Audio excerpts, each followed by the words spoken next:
Hey guys, what's going on? Welcome along to Arsenal Fan TV, and today I'm going to be previewing our upcoming fixture against West Ham United, which is of course coming in such short succession to our victory over QPR the other night. And West Ham are a side that really, I think they've exceeded expectations for them this season, and I've got to be honest, this is one of the most complete and really exciting West Ham teams that I've seen in a good long while. They've bought some excellent players over the summer transfer window, the likes of Alex Song, Jenkinson, who's been absolutely outstanding there. And in all honesty, I think it's really important that we just quickly brush over Jenkinson, because at West Ham I think it was the ideal club for him to go to. His progression there has been absolutely phenomenal, and we could actually do with him back at the club right now. I still think it's ludicrous that we let the guy go without bringing in a sufficient replacement, but I am glad to see him doing really well at West Ham, and I'm hoping that when he comes back to us he'll be a reformed player and someone that is ready to fill in at first choice right back for us. But of course he can't play in this game as he's on loan from us. Alex Song, however, a player that you can almost guarantee is going to have a really big performance against us, and him and the likes of Kayute have been absolutely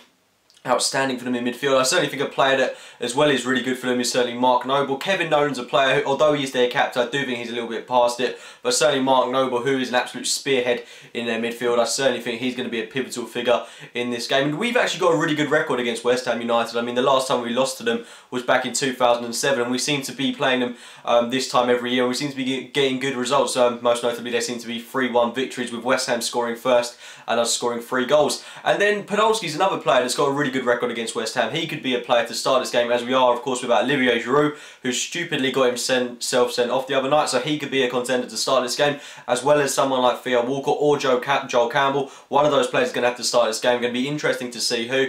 Personally, I think I'd like to see us line up with Walcott, Welbeck and Alexis Sanchez up top. Sanchez, although he is playing quite a lot of games now, relatively close to each other, I think that front three going forward is certainly a really exciting one. With Cazorla pulling the strings in between them, I think that could be really, really dangerous going forward. All you need is like a defence splitting pass from Cazorla, a good run from Walcott, Sanchez or Welbeck. I mean, the options we'd have going forward, breaking them with pace, and I'm hoping that we could be exposing what is, you know, the defence is decent this season. It's certainly much improved. Winston Reid, a player that I'm hoping we'll be looking at in the January transfer window, certainly been pivotal in their defence. But James Collins, James Tompkins, Creswell, Jenkinson, like I already said, but they'll probably play Guy Demel in this game.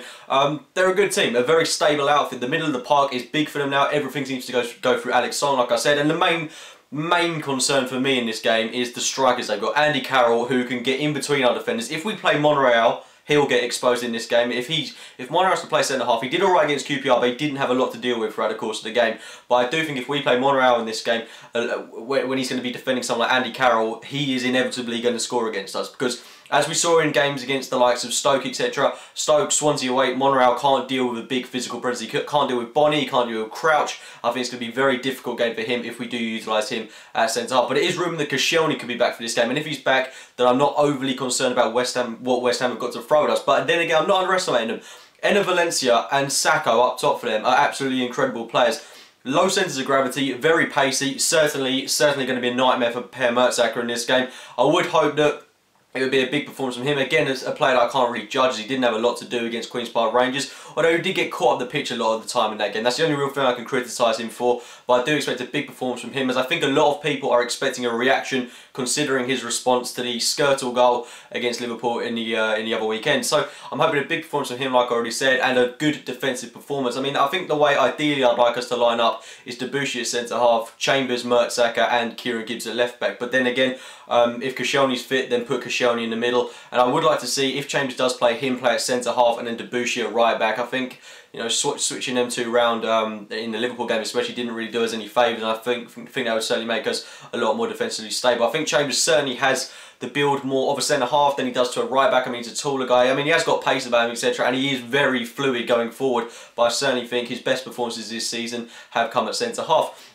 But I am looking forward to this game. It's sort of yet again another game, back-to-back football, so it should be an entertaining one. And we've got a decent record at Upton Park, so I would hope that we can get the win. But then again, this is a team that are above us. We can't underestimate them in any way, shape or form. They do go into this game on the back of a 2-0 defeat to Chelsea, so they're not going to be, you know, really high on confidence, but individuals, the likes of Alex Song, are going to be really out there to make a point. Sam Allardyce, I think, is really turning things around at West Ham. They're playing good, attractive football, and I honestly do hope that they get a top 6 finish. They're a club that I really admire. I do hope they do well this season, but the main focus has to be to beat them on Boxing Day, get the win, move up the table, and then we go to Southampton and hopefully we'll do the same again. I'm looking forward to this game. Leave your thoughts in the comments box below. And, you know, one other thing, just very quickly, I would love to see Thomas Rosicky start this game. If Chamberlain isn't back, I'd like to see Rosicky occupied in the midfield role, similarly to like he did against Queen's Park Rangers. Him and Cazorla seem to work really well together with Flamini in behind, so that's certainly something I'd like to see utilised once more. If Chamberlain's back, though, maybe introduce Chamberlain ahead of Rosicky,